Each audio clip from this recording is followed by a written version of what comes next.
Hey, the folks, thanks for tuning in to Wildcards, brought to you by Star Anvil Studios. We swear we're going to have their logo up to see, next time.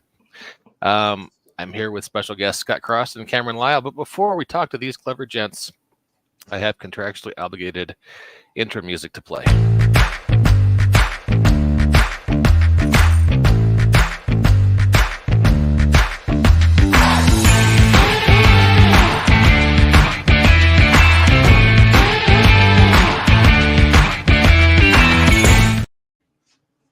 I know that might seem cheesy, but I ran into Rick Springfield at a bar here in Denver about 6 months back, and he agreed to write that jingle for us. And if I ever don't play it, I get a phone call from Rick, and he's very sad and a little bit drunk.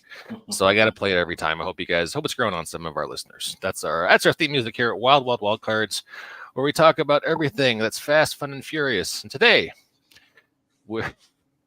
I'm trying to be high energy, but we're talking about one of the most depressing episodes in recent human history, the Great War, World War I. So appropriate that the theme music was written by someone who is very sad and a little bit drunk. Yeah, because most of the European continent could probably be described in those terms during that conflict. There are at least two Savage Worlds products that try to use World War I as a backdrop. World War I from Pinnacle, which I understand is a great book, and a book that I had a hand in writing the fluff for a while back, Kaiser's Gate, which takes a different spin on, sort of a fantasy take on World War I, and which Mr. Lyle has recently done the conversion for Swade for. So thanks for that, Cameron. Appreciate you joining us tonight. Oh, thank you for having me. So, Scott, yes. Let's start up with you. I understand you're a fan of World War I, and I should apologize to anybody. Scott has heroically jumped up and is filling the void for Mr. Ross Watson tonight, who is not feeling well. So we hope Ross feels better, and we're very grateful for Scott for showing up. Ross, how would you describe World War I, and what appeals to you about that book? Well, if Ross was here, he'd have less. I'd have less hair and a completely different voice and wear glasses. Well, this is true. Yes. World War I, the Great War.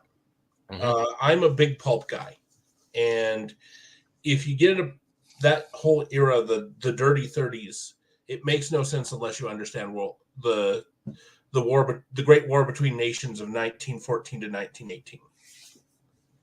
And if you're looking for a role-playing setting, it's got virtually everything you want: adventure, spies, insane personalities in real life for players to run into, a lot of weirdness, lots of mythology around it, lots of hooks for horror games, lots of just this, that, and the other.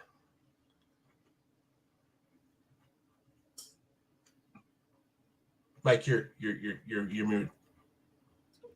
Sorry, that won't be the first time that happens tonight. I promise. Won't be the last time. That was what appealed to me when I was writing Kaiser's Gate. Was it almost, World War II grabs all the glory and all the attention from history buffs. And there's so much interesting and quirky history tied up in the Great War that kind of gets overlooked. It just seemed like, even if you just talk about, some of the colorful characters like Baron von Richthofen, Mata Hari, some of the French aces, the Lafayette Squadron, Rasputin, for God's sakes. There was so much colorful stuff behind the scenes, and it just seemed like it wasn't being used at all. Oh, but you've got so many more. You've got the Mad Baron of Mongolia, a Russian who decided he one day he's the reincarnation of Genghis Khan, conquers Mongolia and tries to recreate the Mongol Empire. I didn't know about this. What was his role in all this? He went nuts one day, and he was a Russian aristocrat, so he was a general. And he took his army into Mongolia, and he created the modern state of Mongolia, actually. I've never heard this story before. Look it up. It's nuts. You were educating me, sir. I hadn't heard about that. All right. Yeah.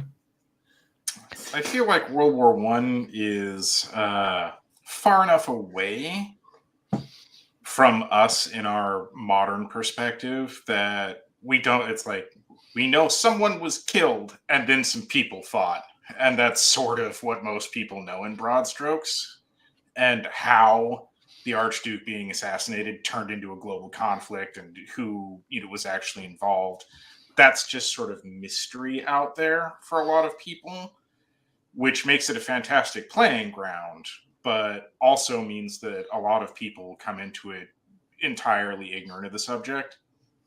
True. But that also means that it's a very fertile ground for doing something which is, which you're not going to have somebody usually go like you do with World War II. Excuse me, sir, but that German tank had a speed of 42.3 kilometers, not 43.5 kilometers. Thank you very much. Absolutely. There's a host of opportunities there. It is a setting that is, it is a setting and an event which is rich for the mining. It's one of the things, actually, to me that makes World War One as an alternate history setting so compelling, is that it's not just, it's the Renaissance, but also you can fly into space. It is a series of events. It had a beginning and an end. And all of the war is a stage, but depending on where you place your characters and begin moving forward from there, everything that comes after can change. And the way dominoes can fall is just fascinating. Well, that's what makes Kaiser Gate so good, is because it is a very interesting alternate history. Well, what we were trying to do was, my original thought was I really wanted to do Wizards and Wise Guys. I really wanted to do a Prohibition setting with, Wizards and Wise Guys, and have sorcery be outlawed with alcohol during Prohibition. And I thought, because I'm an idiot and I'm a completist, I thought, to make this make sense, I have to write about World War One first, because that informs what happened later in Prohibition, which is just crazy. I should have just written the other game, because once I got into World War One, I was like, wow, this stuff's really fascinating. And then I write a 200-page book about it. We got a cover of the Jumpstart here, which Mr. Lyle did these. I think he might have written this whole thing, come to think of it. I just wanted to call out, this is available now on Drive-Thru, and that beautiful art there of a French Griffin writer is by Mr. John Gibbons, English artist who was kind enough to do that for us. John is such a good artist. I love that cover. Yeah, I'm really fond of it. I had a great affection for the French Griffin writers and the German Wyvern writers that were kind of a big part of the sort of the romance of the setting. But have you guys actually run any campaigns in a Weird World One setting like Kaiser's Gate or Weird War One? Short one, yes. Can I ask how that went? Very well, actually. Cameron, you were saying something? Yeah. So I haven't run any campaigns. I did playtest the expanded adventure, which I did write most of the Jumpstart, but credit where it's due. Brianna Hitchcock wrote the short one-sheet adventure, which the expanded adventure that I did for the Jumpstart is based on. I expanded it to sort of encompass the opening salvo of the attack on Gomacourt, the first battle of the Somme. And particularly, I decided to incorporate the Golem of Prague, which is responsible for the blood libel idea. But so we play tested the heck out of that and had a terrific amount of fun, but I have not had an opportunity to run any campaigns set in it yet. Hopefully I will get the chance to do that, and hopefully it will not be terrible. I look forward to hearing about it. How did your game go, Scott? It was very much it was set in the early part of the first days of the war, where they were trying to get out of essentially get out of capital of Serbia, before the Austrians showed up with their money. It was So 2 or 3 sessions, so it was essentially a group of people trying to get. It was non-military group of people trying to get their money out of Belgrade. Oh, before it all hit the fan. Yes, because if you actually know the history, as soon as Austria-Hungary declared war, they started going after. They made a straight beeline for Belgrade. Took the city actually in the first few days of the war. I was not aware of that. Yeah, and then they got pushed back in the first month and a half. Interesting stuff. So I guess we should talk about Kaiser's Gate. About I know with the unfortunate passing of Jonathan, Adam Thompson has taken over the company. We got production moving forward. Where are things standing right now in fulfilling the Kickstarter, Cameron? As you said earlier, the Jumpstart is out, and that was a very important first step. We are now in the process of revising the core book, and I'm pretty far along on that. I'd say I'm probably about 2/3 of the way through. A lot of it is reformatting. Practically all of the design work is done. And I was fortunate in that Jonathan had done a whole lot of the work before he left us. And what remained really was for me to go through and streamline it and make sure that everything was in line with some of the later iterations of Suede. I think they're on the 5th iteration now. I know they're on the 5th printing. So little rules changes can have big ripples. You've got to make sure that everything gets completely streamlined. All of that said, right now, mostly what I'm working on is just making sure that everything is formatted in the same way that Suede itself is formatted and Suede products are, so that when someone picks up the book, it will follow the expected format. And like I said, most of the design work is done. I'm pretty excited, and I'm even considering trying to throw in yet another adventure. We will see. Awesome. I look forward to seeing that. For anyone who's interested, we have links in the description for both the Jumpstart for Kaiser's Gate and World War I. And looking forward to great things happening there. Hey, either one of you guys read Kurt Busiek's Aerosmith? No, I've not. I love Busiek, but I have not read that. Yeah, it's a different kind of flavor. Let me share the cover to it. It's sort of like, what if Harry Potter was American in World War I and got drafted? If that's not underselling it, but you've got this guy here who's in the the Army Air Corps, and they have dragonets on their shoulders who are kind of their familiars, and they're sort of take on the role of the glamorous fighter aces, but they're flying via magic and basically dueling with the central powers in the air. So it's a fun little book. It's been an ongoing series for a while, and I'm not sure. It's Busiek, so it does like he does Astro City. Here's 6 issues, then 2 years later, 10 years later, here's another 6 issues. So it's something else that's kind of diving into the fantastical alt history of World War I. It's worth a look. I'm not aware of if it's ended yet or how it will end, but it's worth looking at. So fantastic. Yeah, it is kind of cool. I feel really awkward talking about my own work. I apologize for that. And because I worked on this book for so long, I'm real close to it. I feel kind of strange hosting a podcast where we're talking about one of my books.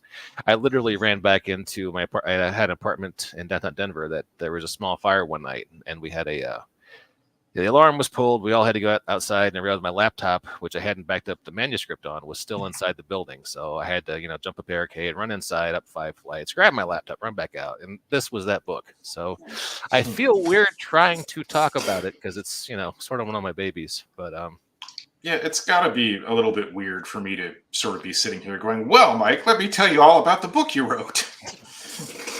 Yeah, I'm sorry. Scott, you must save us from this awkwardness with good humor and conversation. So go. Well, I could go into a long thing about the Star World War One with the Kaiser's love boat, but we'll get into some weirdness here. Did you say the Kaiser's love boat? Yes. Dude, what are you talking about? One of the reasons the war happened was Kaiser Wilhelm II Mm-hmm. was on vacation Mm-hmm. with his wife and his mistress and her mistress, or gentleman caller, as they would say. Mm-hmm. And the German translation of the boat was the love boat, where the Kaiser and Queen would go, or Empress would go, and spend a romantic sail around the Baltics. Oh, Needless what to say- awkward antics will Gopher find this time? Yes. Needless to say, he didn't want to be bothered. So when the Austrian diplomat showed up and said, "Hey, what are we going to do about Serbia?" He's like, "Do whatever. I don't care. Can you just leave? This is very awkward." So, in World War One is full, especially that lead up to that, it's just full of all these weird little things. Plus, you've got some of the most weirdest. If you want one shots, there are joint operations in the Pacific between the Australians and the Japanese. Some of which later became commanders that fought each other. You're muted, Mike. Again. I promised it wouldn't be the last time, and it wasn't. Yes. I had Promise no idea. fulfilled. Promise fulfilled. I had no idea the Japanese were even involved, let alone that they were teaming up with the Australians. So the Japanese joined in 1914, and they took out the German colony in China, and the Australians took out the German colonies in the Pacific.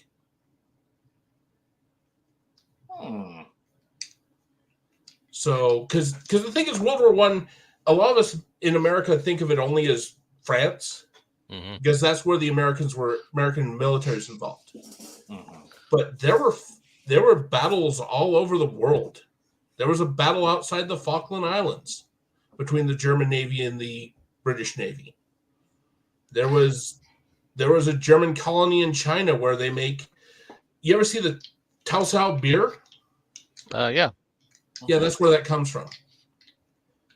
Ah. It was the old German colony there. There was there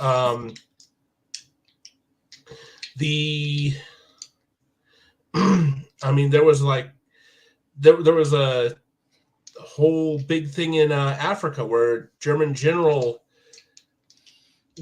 ended up with more soldiers than when he started with, because he was openly saying that he was trying to free the African people from the colonialists. Okay. And he surrendered after taking what's now the capital of Zimbabwe in 1918. I feel like maybe I should have met you before I tried to write this book, because you've got a depth of history on there. Although I did kind of the whole background of Kaiser's Gate was that magic has returned to the world, and so I did address, there's a lot of, and I'm not sure if it's politically correct or if it's problematic at this point, but I had a lot of the colonized populations have a stronger connection to magic than the colonizers, and so there was a whole lot of score settling right off the bat once that happened. So I addressed some of the stuff in China and Africa, in that way. But hey, I guess that kind of brings to mind, I'm not all that familiar with Weird War One. How does Pinnacle introduce the fantastic into the World War One setting in that book? Mostly through horror. Have you seen Weird War II? I have. It is very similar to Weird War One. Okay. So if you're familiar with that, you'll be familiar with Weird War One's take on it. Is it mostly German occultists and mad science? It's mostly kind of sort of yes but no. The the Germans in World War One are less. How do I put it? They're less. Are we the baddies? Okay. Because if you really want to get into stuff, wow, there were, to be quite honest, there's not that many countries that could walk out of there saying that they were the pinnacles of being the good guys.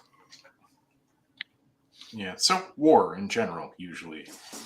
Yeah, especially when you got the fact of like Britain essentially gave parts of the Middle East to like 5 different groups at the same time. Yeah. And then tried, and then in the end went, since we did that, we'll just take that land for ourselves. Hope you don't mind. Colonialism. Mm-hmm. Good old-fashioned colonialism. So, do we have any further plans for Kaiser's Gate once the main book is fulfilled? Are we talking? I know for the previous edition of Savage Worlds, we had several adventure books and add-on books, and boy, Jonathan even did a collection of short stories at one point. Yeah, there is definitely. I think the collection of short stories is still available, at least on DriveThruRPG. And that should all be, for those who are interested, that's still perfectly good. The setting hasn't changed. I think if there is demand for it, there has been some discussion of a plot point campaign, or at least a collection of Savage Tales. I guess time will tell demand-wise, right? I don't want to put the cart before the horse, so to speak. But I know that there at least has been some consideration on that front. And then I believe Wizards and Wise Guys in more or less in its entirety is out. Yeah. So go ahead. Oh no, I just came across a gem I had forgotten about. David Woodrum Jr. did a soundtrack a few years ago. In 2012, for the previous version of Savage Worlds Kaiser's Gate, and that's available on the Battlefield International web store on DriveThruRPG. That's fantastic. I didn't even know that. That was awesome. Well, like I said, that's came out 11 years ago, so it's possible Adam might have overlooked this and taking over the company because it's just kind of it's a minor entry. Yeah. But yeah, Woodrum does good work. He did my soundtrack when I did a setting for Icons, Stark City. He did the soundtrack for that too. So that might That's be worth. fantastic. Yeah, that's great, actually. It's a transmedia property, folks. Netflix strikes over. You can call us. Well, World War One is such a rich setting for doing stuff that's just very that most people don't ever touch, because World War II is just A, more popular, and B, like the gentleman said, it happened and people don't really understand it. Well, I mean, especially here in America, you kind of get World War II all the time.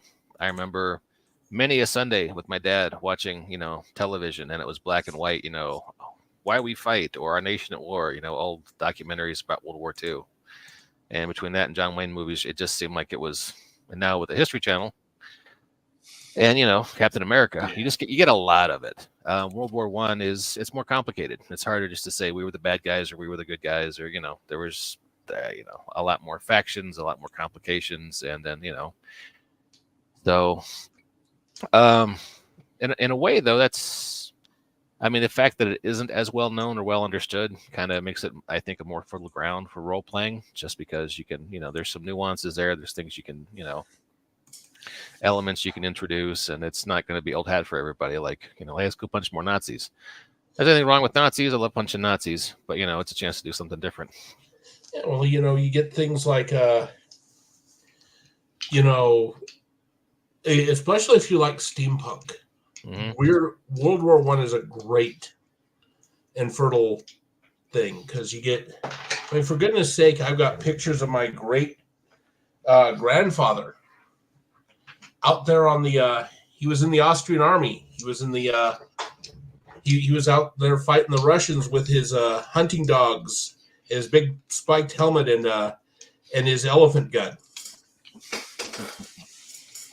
Hey, take a look at any picture of the inside of a World War I era German U-boat and tell me that steampunk is not alive and well.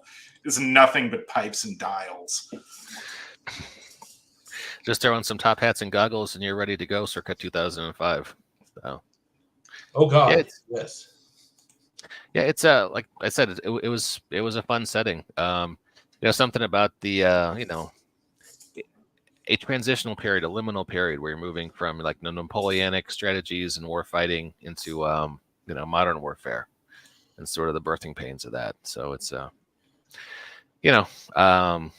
once again, I'm feeling awkward talking about my own work, but there's a lot of potential there for good role playing, a lot of fun stuff you can do. This is a period where it could easily be described that you had battles where lions were led by jackasses. That's an actual quote from the from a British soldier. Yeah, some of the tragic things that happened in trench warfare, and the sheer leadership failures on both sides. I wrote a lot of adventure hooks for trench warfare, especially night raids, which I thought would be, if you're going to do trench warfare, that's the way to do it. You're with a hit squad of guys running across no man's land on the cover of darkness to take out the battle wizard who was giving your guys hell that day. Or I think we had one adventure seed where you had a POW who you had magicked into being a werewolf, and you were going to run across the lines and drop them in, right before moonrise into enemy position. But yeah, I mean, trench warfare was just so utterly tragic, and so many terrible things happened. Although that might be an interesting thing to go back and look at is, I mean, once you have battlefield sorcerers, seems like it takes fragging to a whole new level, right? Well, as I see it, is kind of like World War II supers. Yeah. The easiest way to deal with it is they start canceling each other out. Mm-hmm. Unless one side doesn't have them, then they're going to start figuring out, just like in the actual war. One side would come up with a tactic, or a technology, the other side would come up with a way to deal with it. Yeah, that's fair. That's kind of what happens in Kaiser's Gate. The Germans initially make contact with the other world, and they've got wyverns and battle mages, and then the French find their own portals to the other world, and they get griffins and their own kinds of battle magic. So there's sort of a supernatural arms race. So, but hey, we are at about half an hour, and we had promised these episodes to be fast, fun, and furious, and I think we've filled that bill today. I didn't mean to cut you off, Cameron. What were you going to say? Oh, I was simply going to say, I think that's one of the more fantastic things about Savage Worlds. You're talking about the idea of it as sort of a liminal space, right? And not wanting to talk about your own work, so let me talk about it for a minute instead. Please. One of the fantastic things, regarding trench warfare is that it is an absolutely, as you're talking about, a horrific thing, right? Mm-hmm. But in Kaiser's Gate, the tone is more of a fantasy and high adventure. The flying aces and being on a griffin, and Savage Worlds offers a lot of options, from dramatic tasks to even chase scenes, or if you're like, I don't want to deal with this, you can jump into a quick encounter and be finished with it. So there are lots of ways to keep what in reality is a very repetitive, very boring, very horrifying thing interesting and engaging for players. And on the other hand, one of the other great things about Savage Worlds is that Weird War 1 and Kaiser's Gate can exist in the same system, talking in broadest terms about the same subject and feel completely different, simply because Weird War 1 is more about drilling into the horror and probably a lot closer to what war actually feels like. Whereas in Kaiser's Gate, you're introducing Tolkien-esque fantasy, and what does it mean when elves and griffins and wyverns are on the battlefield, along with the tank trying to cross that trench, right? So that's all. 2 words: battle golems. I love the battle golems. I love the story. There were a story behind the battle golems. That was one of my favorite elements of that setting. But yeah, I will admit that Cameron's right. We're a long way from All Quiet in the Western Front in Kaiser's Gate. But there's nothing wrong with that either. Well, it's definitely by design. I mean, as you say, it's injecting Tolkien-esque fantasy into World War One. It's it's peanut butter and chocolate, and it's not quite the same. Once it's all mixed up. So. But hey, folks, if you liked our chat, we've got a whole bunch of these podcasts we've done talking about different aspects of Savage Worlds. And hit the show notes. You can check out Kaiser's Gate Jumpstart, and you can check out World War One, which is a great book from Pinnacle. And Cameron and Scott, you guys have any closing thoughts before we wrap it up? I'll let Cameron go first. Oh, fine. Throw me onto the fire. Simply thank you for having me, and I really hope that I am doing Kaiser's Gate justice. I think you are. I hope that the folks out there in the Savage Worlds universe, even if you love Weird War 1, go ahead and give Kaiser's Gate a try. See if you like that particular flavor as well, because they are so different, even though they're covering the same broad topic. Thank you, sir. Scott? Yeah, they're both great books. I've enjoyed both of them. If I may make a suggestion, you guys, gentlemen, if you want to do something later for the setting, my suggestion would be the Russian Civil War. Yeah, that's fertile ground, and with Rasputin is alive and doesn't. None of the assassination attempts are successful in Kaiser's Gate, so. There are some interesting he knows things. Magic. Yeah. I had this idea for a follow-up where, oh god, probably never write it now, but Tesla also is a wizard and lives longer in the Kaiser's Gate setting, and I envision this global plot line where everything involves in the 2 power blocks around Rasputin and Tesla. They fight a proxy war of magical forces, sort of a great game. For a few decades, jockeying for position. But well, Tesla lived till 1942. I thought he died earlier than that. Well, we still have him alive in Kaiser's Gate. He lived until the Second World War. Yeah. I've got him never leaving Colorado in Kaiser's Gate, and he helps hunt down some wild dragons in the Rockies. Cool. Yeah. Anyway, folks, thanks for checking out Wildcards, and we will see you again, hopefully in the next week or so. We'll be talking to the crew from Battlelords of the 23rd Century, who are kickstarting their next book for Savage Worlds right now. So thanks again for checking us out, and keep it fast, fun, and furious.